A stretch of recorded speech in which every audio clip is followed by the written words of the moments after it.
Don't you just love Newcastle United? Honestly, man, what an unbelievable finish that was to the game. When the team was announced, I thought, fine, yeah, no problem at all, having the same team as last week. Obviously, Miggy coming in for Fraser. Fine. We performed really well last week, got the result against Wolves. And then, you know what? Today was a battle because Leicester were a very, very good side. Even though they made plenty changes, they were a very, very good side. Nicely balanced and passing it around really well. I thought we were slow out the blocks, a little bit slow when the game got started, but we grew into it. Again, Leicester not really threatening with anything, and we didn't really have a lot of opportunities, certainly first 20 minutes. But then the game picked up into life. Leicester scored. I thought it was a poor goal from our point of view. But listen, what I love about this team now is we just do not give up. We don't let teams pull away from us, even when we go a goal down. And obviously the main man gets the equaliser, Bruno. I knew it wasn't a foul. That was scored just where I was sitting. And, it was between Schmeichel's legs. And there was no way in hell's earth that he could have given that as a foul. So once VAR comes to our saving grace and, we get the goal, it's given. Bruno goes mental. The crowd go mental. And listen, he's just a class actor, Bruno. He really is. He's a class actor. And that's what is going to... this guy could become a serious legend at this club. He just loves playing for the fans. You can see that. But he's got the skill and the ability to go with it.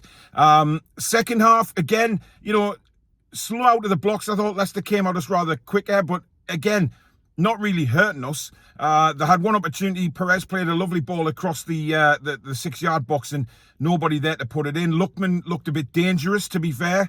Had a couple of opportunities to score, but it was stifled out a little bit. And to be honest, a lot of people sitting in that ground, the second half just sort of drained away, and it was thinking, right, this is going to be a 1-1 draw. And I would have been happy with that, to get a point against Leicester City.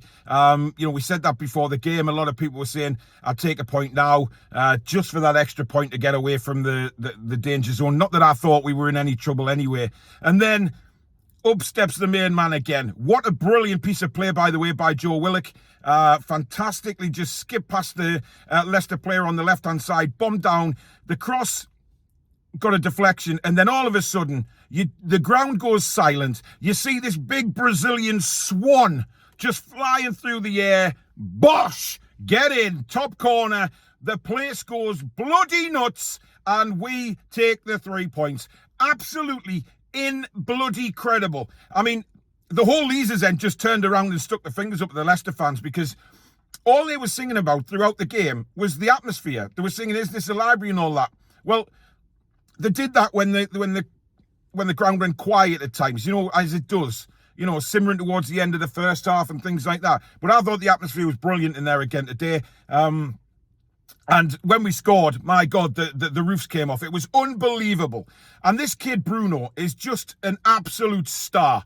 Absolute star. And for me, there was no negativities today.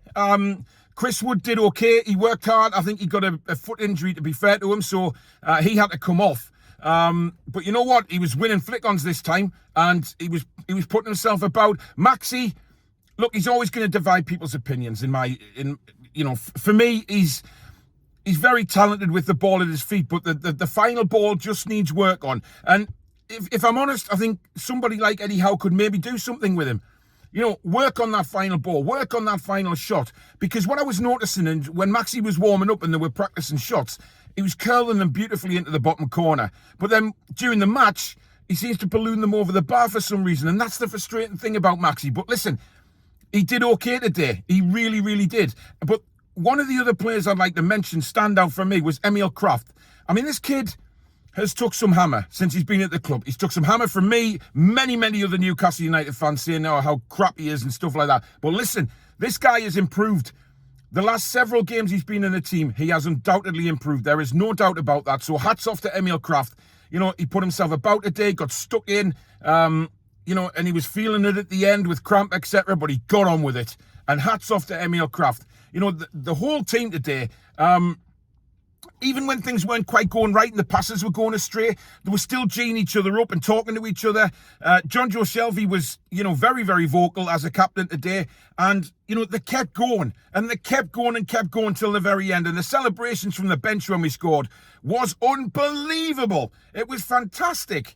So listen, We win the game 2-1. We're safe now in the Premier League for next season. We get to go and spend the summer dreaming of all these big signings coming in and having a fantastic side and a challenging side next year. So for me, absolutely wonderful. And it's all about now just maintaining the belief going into the Crystal Palace game, try and get another 3 points. And then, you know, we go to Norwich, and then we've got Liverpool, we've got Arsenal to come as well. So big teams still to come to St James's. So it's class. It's class. But anyway, I'll be back with the review with Danielle and Alex and Billy at 8:30 tonight. So that should be a cracker, an absolute cracker. But in the meantime, let's celebrate. Let's have a disco. Let's just fucking party, guys, because Bruno is a legend. See you later.